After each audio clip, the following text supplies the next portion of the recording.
sethu ukuze sikwazi ukuthi sibe saved.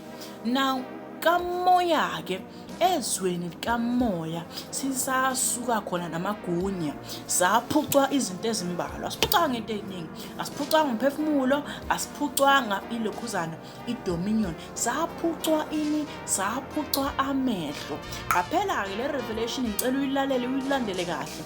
U-Eva mangabe phethe ifruit laphaya, ukuliphatha kwakhe ifruit eselindele uzolidla usesesonweni vele.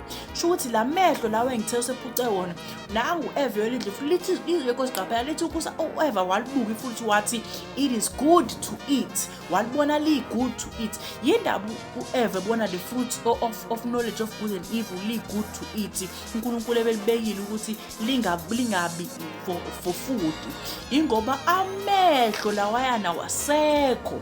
Shuthi lamehlo lawayana ekumele sibuye ngawo kamoya wasekho. Shuthi kamoya la amehlo abalekile because wona senza sikwazi ukuthi sibone izinto before zenzeke. Shuthi amaprofeti banikwe iability emnandi yokuthi behambe beyodansa kancane kuleya ndawo lekuthiwa kamoya. Shuthi behambe beyobuka izinto zakamoya, mangabe sebeyibukile lezi zinto mase beyabuya sebezo interpreta enyameni. Now for that to happen ikhona into ke echaza yayo ke le nto ukuthi i difference between inyama nomoya. Sho ukuthi kanyama izinto ezenzeka khona sezine delay noma angisibithi igama sezine echo, but i-echo yakhona ukuthi mazenzeka zi-interpretwa from izinto ezenzeka kamoya.